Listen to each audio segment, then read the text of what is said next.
छान वाटते. यावर्षी मला तिघी आणि हे असे 2 मराठीचे माइलस्टोन्स मिळालेले आहेत. ते कारण म्हणजे मला ते टिपिकल स्टिरियोटाइप आधी नाही आवडत. आता मी केलं वागण्यामध्ये किती आणि एकदा ना स्वतःचा आउटलुक जर चांगला असला ना, खूप फ्री असला, ब्रॉड असला, तर मग हे जमवून घेणं काय फार कठीण नाही. नाही आहे गं माझं कोणाचं इन्स्पिरेशन. आम्हाला आई-वडिलांनी जी मुभा दिली ना, मोकळीपणा दिला, त्यातनं आम्ही घडत गेलो. तर माझी मीच इन्स्पिरेशन आहे. नमस्कार मंडळी, मी श्रावणी विलास लकेश्री तुमचं मराठी वाहिनीमध्ये खूप मनापासून स्वागत करते. मी आता ज्यांच्या सोबत आहे त्या म्हणजे दी एनर्जेटिक भारती आचरेकर. म्हणजेच आता आपल्यासोबत आहेत बाई आजी. कशा आहात? मस्त, एकदम झकास. मला छान वाटते. जेव्हा लास्ट प्रेस मीटला आम्ही आलो होतो तेव्हा तुम्ही खूप असं आतून बोललेलात की मला मराठीमध्ये कोणी कास्ट करत नाही. बरोबर आहे. कट टू नेक्स्ट वीक आपण भेटतोय मराठी सिरियलसाठी. कशा वाटते तुम्हाला? छान वाटते. यावर्षी मला तिघी आणि हे असे 2 मराठीचे माइलस्टोन्स मिळालेले आहेत. तिघी ते माइलस्टोन आहे ते माझ्यासाठी.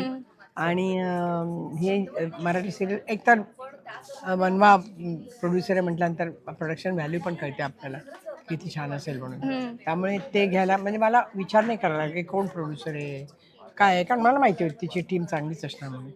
आणि स्टोरी खूप आवडली मला, माझं कॅरेक्टर खूप आवडलं मला. एक तर मला माझ्या या लुकमध्ये मला करायला मिळते हे माझ्यासाठी फार चांगलं आहे. त्यामुळे आय एम व्हेरी हॅपी. तुम्ही लुक बद्दल बोललात की तुम्हाला ह्या लुक मध्ये करायला मिळते, त्याचं कारण काय? ते कारण म्हणजे मला ते टिपिकल स्टिरियोटाइप आधी नाही आवडत. आता मी केलं वागण्यामध्ये किती 3-4.5 वर्ष जवळजवळ तेच केलं. कंटाळा येतो तेच एक बघायला. न्यू जेनझी लुक असा. पण वागण्याचं काय तर त्याला त्या कॅरेक्टरची बॅकग्राऊंड होती म्हणून मला काही मॉडर्न बनता आलं पूर्वी जे केलेलं आहे. पण ह्याला मला वेगळं कॅरेक्टर करायची मुभा होती, तर म्हणून मी म्हटलं छान. मला तेच म्हणा, पिंक वॉच गळ्यामध्ये असं एकदम एकदम सेक्सी आणि सो स्वीट अशा आजी आहात तुम्ही. कसं वाटेल आजी म्हटल्यावर एक आजी वाटतं, पण आजी पण थोडंसं कमी झालंय तुमचं आता. नाही, मुद्दामच तो लूक घेतला कारण खूप कॅरेक्टर गोष्ट की नातवंडांची खूप जवळची मैत्रिणीसारखी येते. त्यामुळे धाक असला तरी सुद्धा ती they can come and say anything to me असं आहे. त्यामुळे त्याला लुक नाही असला, मी नऊवारी साडी नेसले तर ते जवळ पण यायचे नाही. असं हल्लीची मुलं आहेत, ती मॉडर्न मुलं आहेत, मला त्यांना समजून घ्यायला पाहिजे. त्यामुळे त्या लुकमध्ये ते आलं तरच त्याला मजा येते, नाही तर मजा येत नाही. म्हणून मी हा लुक घेतला. तुम्ही मॉडर्न मुलं म्हणाला तर तुमच्या आपल्या सिरियलमध्ये 3 टाईपचे एज आहेत. तुम्ही त्याच्यानंतर अजून एक मिडल येतात, मग एकदम जेनझी येतं.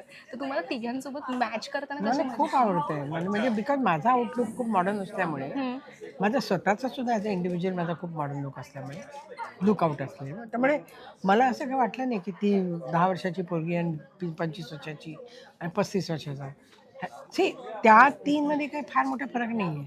माझ्यात आणि आधीच्या पिढीमध्ये खूप फरक आहे. पण त्याच्यातनं मी ऑलरेडी बाहेर आले, कारण माझा मुलगा होता मध्ये, माझी बहिणीचे नातवंड आहेत मध्ये. त्यामुळे मी कसं जोडून घेते हे मला स्वतःला माहिती आहे. आणि एकदा ना स्वतःचा आउटलुक जर चांगला असला ना, खूप फ्री असला, ब्रॉड असला, तर मग हे जमवून घेणं काय फार कठीण नाही पडत. छान वाटतं असं तुम्हाला काम करताना बघून. कारण आपण म्हणतो की माझी खूप इच्छा होती की तुम्हाला असं स्क्रीनवरती मराठीमध्ये बघायची. प्लस मी ज्या तिघीच्या प्रेस लॉन्चला आली तर माझी खूप इच्छा होती की मी एकदा तरी तुमच्याशी बोलावं आणि मला तो चान्स मिळते. त्यामुळे खूपच छान वाटते मला गप्पा तू तिघी मारायला. बघितलंस? हो, छान वाटते. तुमचा परफॉर्मन्स कमाल होता. मला तो सीन शिर्डीवाला खूप आवडला होता की नंतर तुम्ही वर गेला तर चालत तुम्हाला असं कॉमिक टायमिंग तुम्हाला जमतंच. आता तुम्हाला स्ट्रिक्ट प्लस थोडं सॉफ्ट असं वागायचं आहे, तर तुम्ही सगळं मॅच करताय. आणि त्यावेळी असं वाटतं की स्क्रीनवरती बघताना की ओ जे ह्या एजमध्ये पण आपली, तुम्हाला मी एज कॅटेगरीमध्ये नो टाकत प्रॉब्लेम. नाहीये, पण ह्या एजमध्ये सुद्धा तुम्ही ते स्क्रीनवरती एवढा छान प्रेझेन्स येत आहे, एनर्जीने वावरते. आताही तुम्ही डान्स केलात आणि म्हणालात की थँक्यू मला डान्स करायला मिळाला. आता हे सगळं मॅच करता. तुम्ही तुमच्या हेल्थकडे कसं बघता?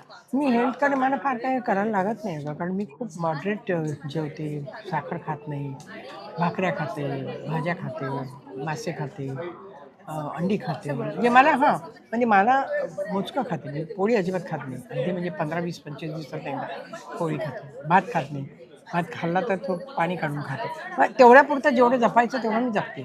त्यामुळे मला काही फार असं एक्स्ट्रा काहीच करणार, व्यायाम अजिबात होत नाही माझ्या हातून.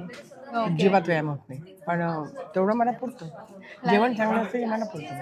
तुम्ही लास्ट टाइम असं म्हणाला होता की माझा स्वभावच हा आहे, त्यामुळे मला असं सगळे येऊन भेटतात आणि बोलतात की तुमच्याकडे बघून मला इन्स्पायर्ड होतं किंवा तुमच्याकडे बघून मला शिकायला मिळतं. पण खरंच तुम्ही कोणाकडून शिकला असाल किंवा तुमचं कोण इन्स्पिरेशन? नाही आहे गं माझं कोणाचं इन्स्पिरेशन. आम्हाला आई-वडिलांनी जी मुभा दिली ना, मोकळीपणा दिला, त्यातनं आम्ही घडत गेलो.